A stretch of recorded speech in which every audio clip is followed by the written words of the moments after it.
আমার হাঁসগুলা দেখি আমার মতো একটু আলাদা।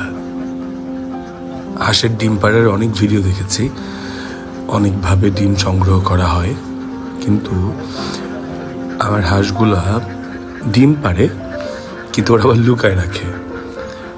হাঁসের ডিম তোলার সময় হাঁসের ঘরে গিয়ে এই অভিজ্ঞতা। আমি দুঃখিত, আমার গলাটা একটু ভেঙে গেছে। তারপরেও চেষ্টা করলাম একটুখানি কথা বলে আমার আজকের এই ভিডিওটা আপনাদের সাথে শেয়ার করার জন্য। আমার যে হাঁসের ঘরে যে হাঁসের জন্য যে তুষ দেয়া আছে, সেই তুষের লেয়ারটা বেশ মোটা। ইউজুয়ালি যতটুকু তুষ দেয়া থাকে তার চেয়ে অনেক বেশি তুষ দেয়া আছে। তো আমাদের ঘরে আলাদাভাবে কোনো ডালি কিংবা আলাদাভাবে হাঁসের কোনো খোপ বানানো হয় নাই। হাঁসগুলো এমনি র্যান্ডমলি ডিম দেয়, প্রত্যেক দিন এইভাবে ডিমগুলো কালেক্ট করতে হয়। এটা এখন পর্যন্ত আমাদের হাঁসের পাওয়া সবচেয়ে বড় ডিম, 2 কুসুমের ডিম। তো যেটা বলছিলাম, হাঁসগুলো প্রত্যেক দিন হাঁসের ঘরের এই বাউন্ডারিগুলি ধরে ডিম দেয় আর সেগুলো লুকিয়ে রাখে।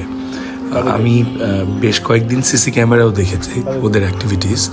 তো ওরা সবাই কিনারেই বসে থাকে, ডিমগুলো দেয়, এরপরে দেখেছি ডিমগুলো গায়েব হয়ে যায়, সিসি ক্যামেরায় বোঝা যায়। এরপরে যখন সকালবেলায় পরে ডিম নিয়ে আসা হয় তখন অনেকটা এমন দেখায় ওদের কন্ডিশন। ডিম কালেক্ট করতে এরকম সাসপেন্স তৈরি হয় এটা আমার জানা ছিল না। আমি রিপন, মিথুন ওদেরকে জিজ্ঞেস করলাম যে প্রত্যেক দিন এভাবে ডিম যে কালেক্ট করা হয়, কোনো দিন কোনো ডিম মিসিং হয়েছে কিনা, বা এই তুষের নিচে থেকে গিয়েছিল এমন হয়েছে কিনা।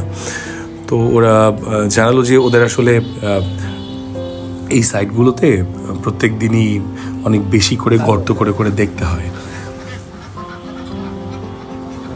এই যে এইভাবে ওরা ডিমগুলো বের করে। তো খুবই দারুণ একটি এক্সপিরিয়েন্স, সবগুলো ডিম নিয়ে ডিমগুলো রাখা। আমাদের এখান থেকে এখন বেশ কয়েকজন পাইকার আসেন যারা ডিমগুলো আমাদের এখান থেকে কালেক্ট করে নিয়ে যান। আপনাদের কিছুদিন আগে একজন